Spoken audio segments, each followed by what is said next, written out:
Binabalikan at sinisingil na po guys ng China itong si former President Rodrigo Roa Duterte.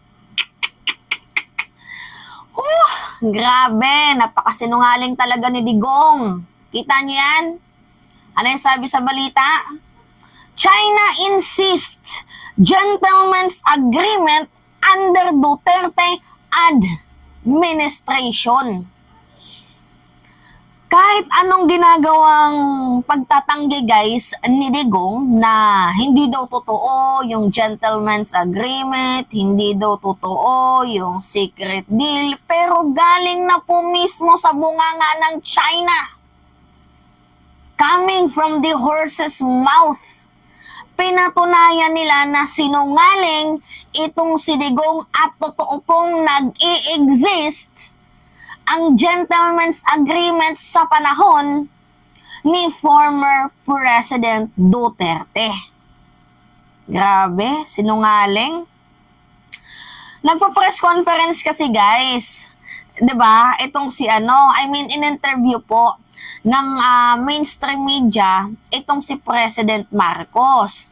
At tinanong siya kung ano nga ba yung thought niya about sa gentleman's agreement and kung dapat bang managot, maging accountable itong si Digong. Well, ang sabi po kasi guys ng ating Pangulo, kailangan niya ng paliwanag, kailangan niya ng clear explanation dahil nga wala tayong makuhang sapat na kaalaman or sapat na magko-confirm kung totoo ba ang gentleman's agreement or hindi. Dahil nga masyadong madrama itong si Panelo at itong si Roque. So wala tayong nakukuhang sapat na knowledge kung totoo nga bang nag-i-exist ang gentleman's agreement na yan. Dahil nga masyadong madrama nga itong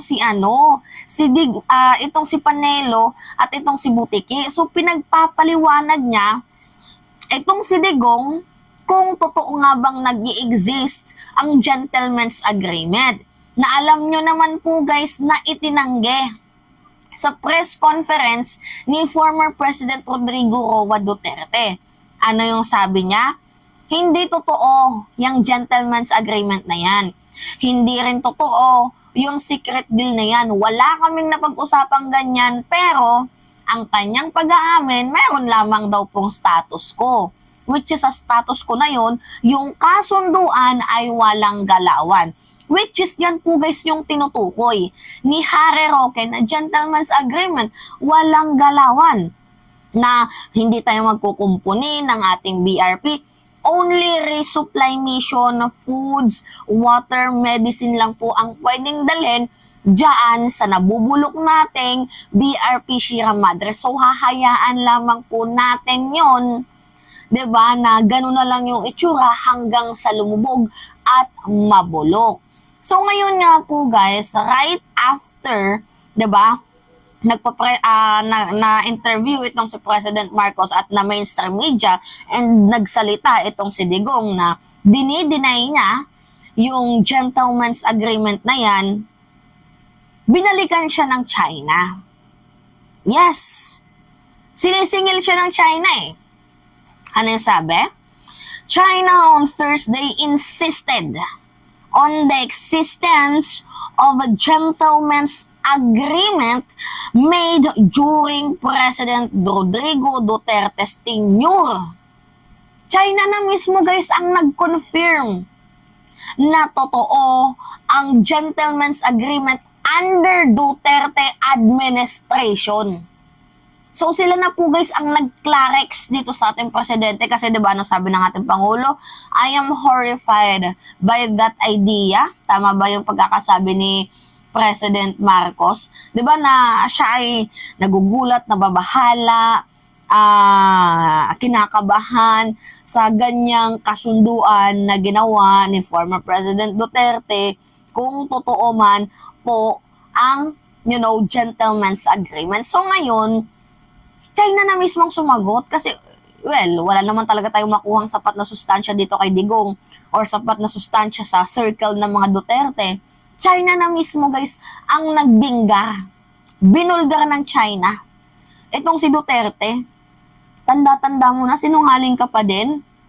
Ito yung sabi, in a press conference, kasi guys, nagpa-press con itong si Mauning, right after ng interview, tanong ng reporter dito kay President Marcos, and also after ng ng press con ni Duterte.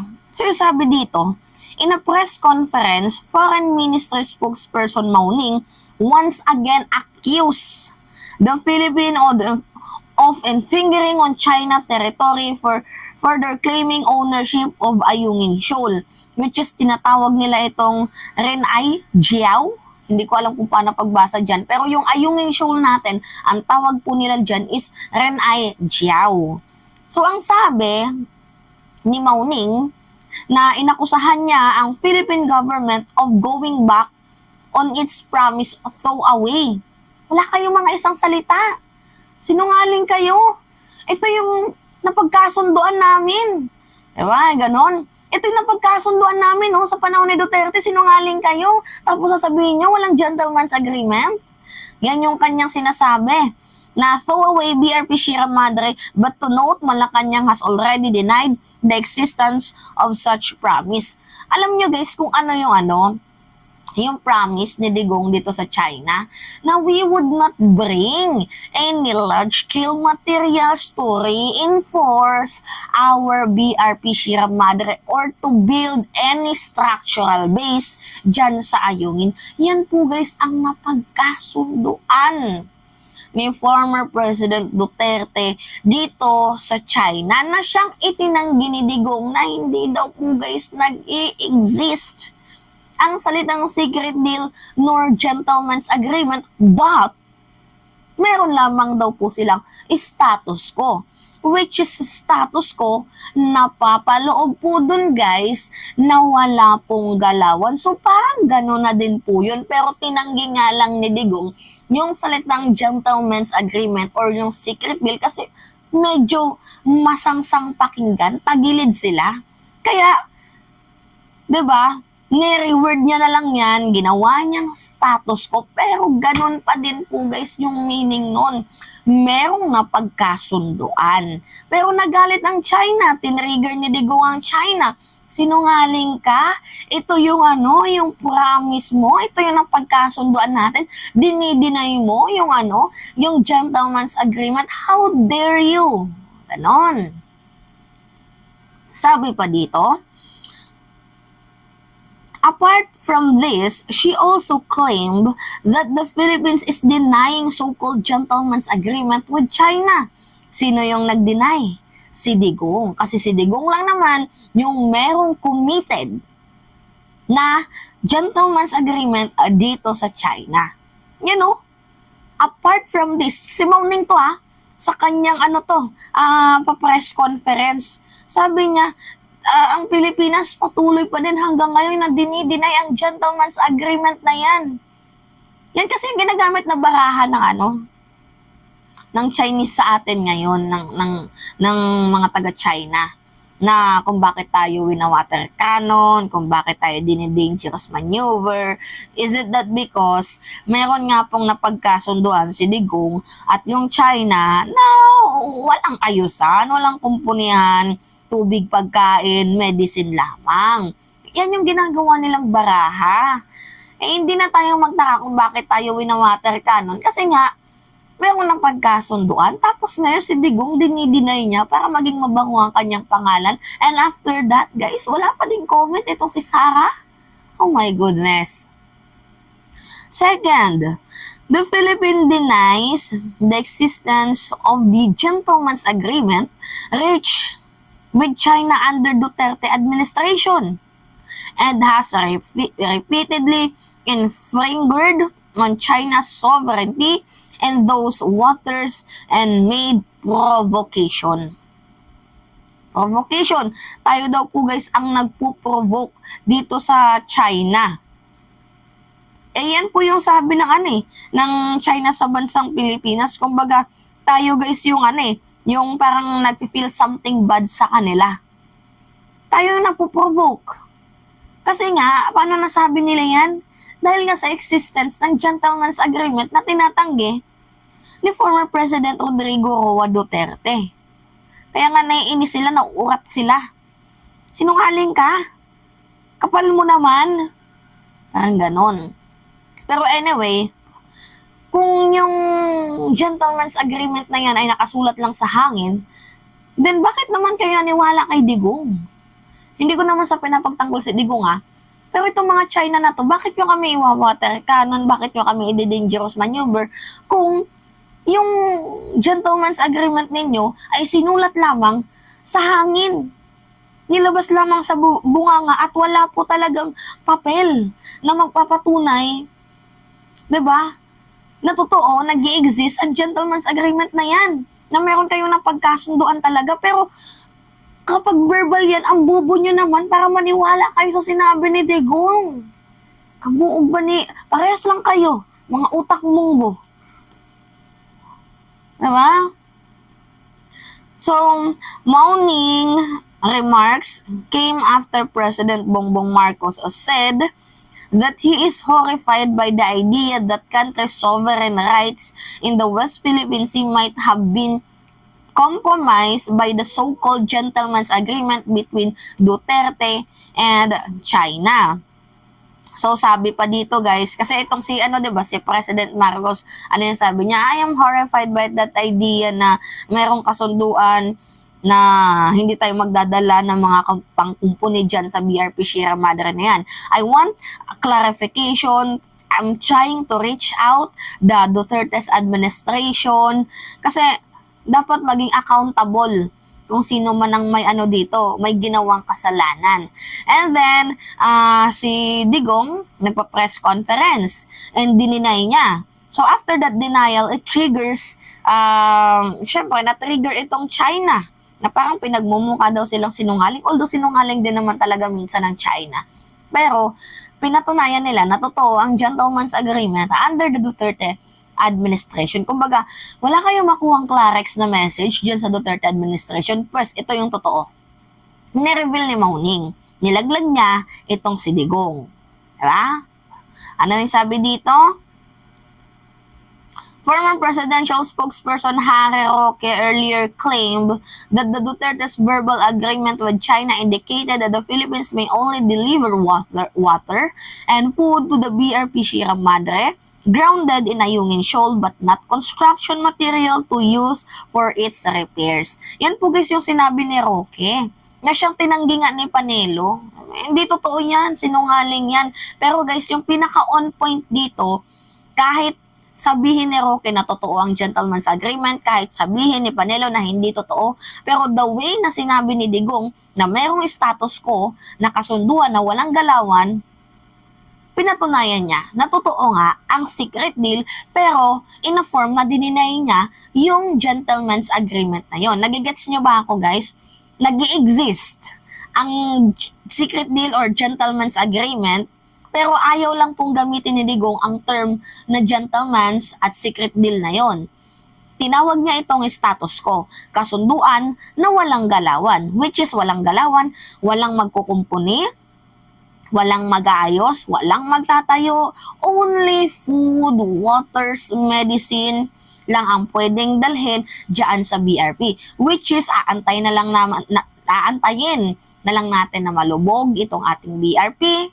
And then, wala na. Pag nalubog na yan, nasira na yan, kanila na yan. Diba? Ganon. Luging-lugi tayo sa agreement na yan. Antilok ni Digong, no? Diba? Pinahamak niya pa ang sarili niyang bayan. So, sabi dito, Roque, however, stressed that the verbal agreement made no mention of removal of BRP Sierra Madre and Ayungin. Yes, guys, totoo na hindi naman pinapatanggal ng China ang BRP. But, hindi tayo pinagpapadala ng construction materials to repair, to reinforce our BRP Sierra Madre na meron na pong budget ngayon ng Congress.